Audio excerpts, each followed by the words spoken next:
দর্শক, বরিশালে আছেন সহকর্মী সাইফুদ্দিন রবিন। তারেক রহমানের জনসভার খবর জানাতে সরাসরি যোগ দিচ্ছেন তিনি। রবিন, জনসভার মাঠে কি সমাগম হতে শুরু করেছে? সার্বিক প্রস্তুতি কেমন দেখছেন? দীর্ঘ 2 দশক পর তারেক রহমানের আগমন ঘিরে নেতাকর্মীরা কতটা উচ্ছ্বসিত? প্রস্তুত বেলস পার্ক মাঠ, যেই মাঠেই বরিশাল বিভাগীয় নির্বাচনী সমাবেশ অনুষ্ঠিত হতে যাচ্ছে। ইতিমধ্যেই এই সমাবেশকে ঘিরে কিন্তু আপনি যেমনটি বলছিলেন যে বিভিন্ন স্থান থেকেই, বিভিন্ন উপজেলা, জেলা অর্থাৎ বরিশাল বিভাগের সেই সব স্থান থেকে নেতাকর্মীরা আসতে শুরু করেছেন। যেহেতু এটি একেবারেই দ্বীপাঞ্চল, আশপাশের জেলাগুলো এবং উপজেলাগুলো এবং নদী আর খাল বেষ্টিত, সে কারণে সেসব যানবাহনের বেলায়ও সেই লঞ্চ, স্পিডবোট, নৌকো, ইঞ্জিন চালিত নৌকো, সেসবের উপর ভরসা করতে হচ্ছে স্থানীয়দের নেতাকর্মী যারা যোগ দিতে ইচ্ছুক আজকের এই সমাবেশে। এবং কেউ কেউ মধ্যরাতে রওনা হয়েছেন, আজ ভোরবেলা এসে পৌঁছেছেন, কেউ কেউ ভোরবেলা রওনা দিয়ে এখানটায় এসে ইতিমধ্যেই উপস্থিত হয়েছেন।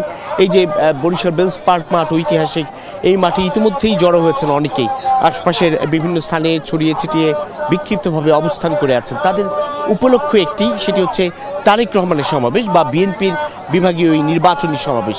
যেই সমাবেশের মধ্য দিয়ে বরিশালের 21টি আসনের প্রার্থীদেরকে সাধারণের কাছে তুলে ধরবেন বিএনপি চেয়ারম্যান তারেক রহমান, তুলে ধরবেন নিজের দেশ গড়ার পরিকল্পনা, সেই সঙ্গে স্থানীয় সমস্যাকে গুরুত্ব দিয়ে বা প্রাধান্য দিয়ে বা চিহ্নিত করে সেই সব সমাধানে কিংবা এই অঞ্চলের, দক্ষিণাঞ্চলের মানুষদের জন্য তারেক রহমানের কী ভবিষ্যৎ পরিকল্পনা, যদি সরকার গঠন করতে পারে জনগণের ভোটে তাহলে কি করবেন, সেই সব উন্নয়ন পরিকল্পনাও তিনি তুলে ধরবেন।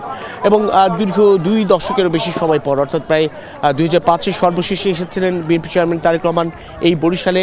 কিন্তু এই দীর্ঘ সময় পর তারেক রহমানকে দেখার যে সুযোগ তৈরি হয়েছে এই অঞ্চলের মানুষের, সেটিও একটা বড় বিষয়। অর্থাৎ শুধুমাত্র তার বক্তব্য শোনা, নির্বাচন সামনে রেখে নেতাকর্মীদের উপস্থিতি, ব্যাপারটি এরকমই নয়।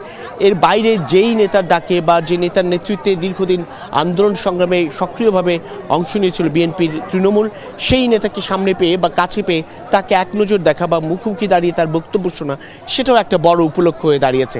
সব মিলিয়ে সকলেই আসলে অপেক্ষায় আছেন কখন বিএনপি চেয়ারম্যান তারেক রহমান বেলস পার্কের মাঠের এই সমাবেশে যোগ দেবেন।